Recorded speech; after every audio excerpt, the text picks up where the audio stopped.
patients, let's say, who have melanoma survivors, like how do they come back and contribute to your organization?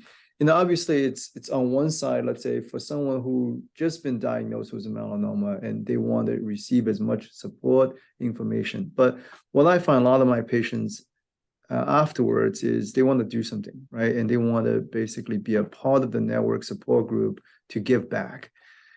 How is there opportunity for patients to engage with MRF?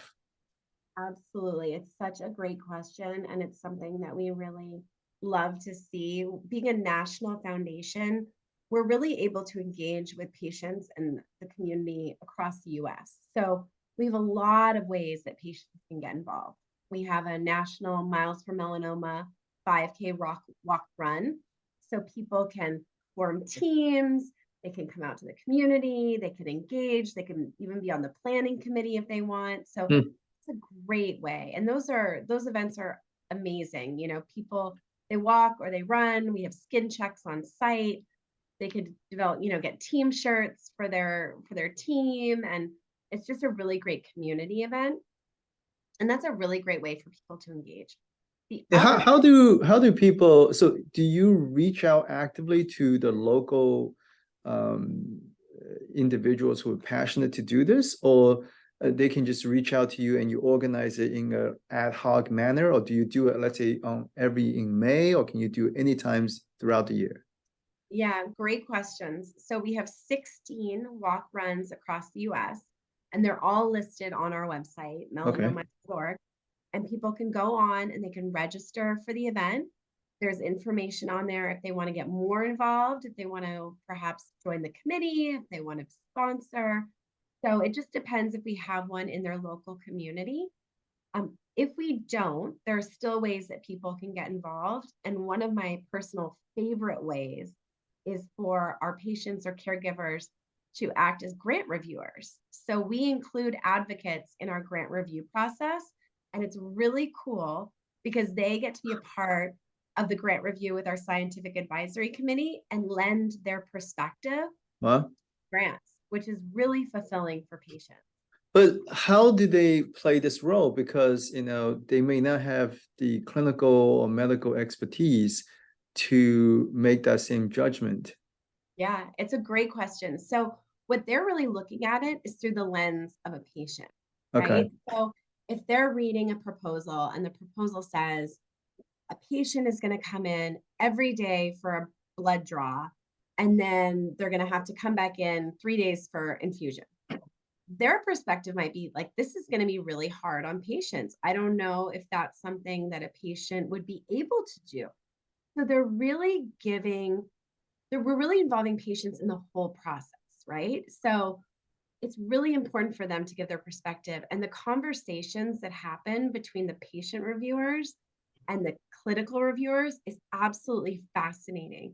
And a lot of the times the clinicians will say, wow, I never looked at it from that side, or wow, you're right. That could be a benefit, or it could be a hindrance for this particular proposal. And it's been a really rewarding experience for patients to use their No, voice. can anyone, what is your selection criteria for putting those non-physician into that review committee? So there's an application. So they Okay. would have to fill out an application and it would have to be submitted to our science officer and it would be reviewed and then they would be selected from there.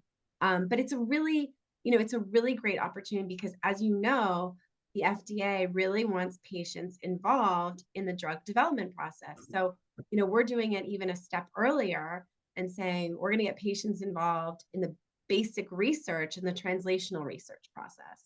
It's kind of cool. It's a very democratic process, It's patients should be involved because a lot of times when we're designing the trials, we may forget the barriers, right? Yeah.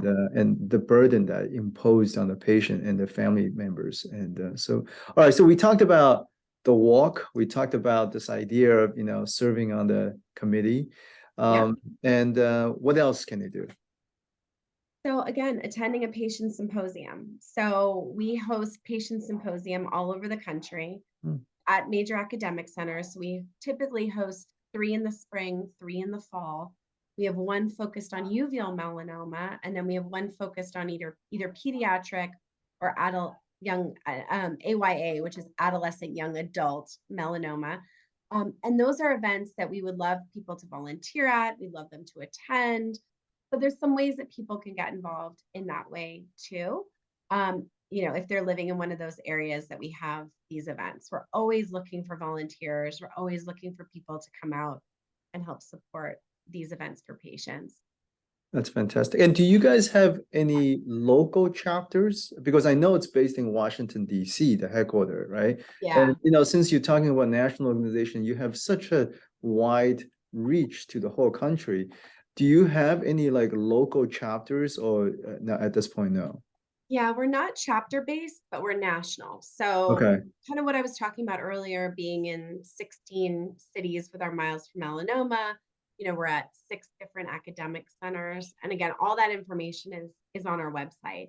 And then the opportunity to come to DC in March every year and use your voice with lawmakers. I think that is probably one of the most incredible opportunities that patients and caregivers have, is to go to DC and share their story.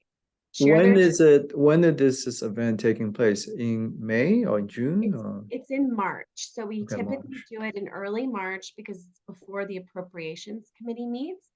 And what we have been advocating for is federal funding of melanoma research. So I can definitely share this year's dates and information with you as well. But it's always the first part of March. And I personally think there's really no better way to use your voice than to speak with lawmakers and tell them about your journey as a patient or your journey as a caregiver, and what lawmakers can do really to benefit the melanoma community and make it better for patients and their loved ones. And not to mention this sort of or coming down to DC, you meet your fellow like melanoma survivor patients, and there's something very cathartic and nurturing, and to Yeah, hear everyone's story, and you get inspiration from that, right? And hope as well. do. Yeah. You do. And you also get some of your power back too, right? I think as patients, you feel powerless. You feel really powerless with everything you're dealing with and going through. And I think you take a little bit of the power back and go and use your story to help make change, which I think is really powerful. Yeah, that's what a lot of my patients that's one of the reasons why they get involved in that in that channel, because like you said, it's this maybe giving back or power or for Mhm. whatever reason, it's a very cathartic process. Yeah. We don't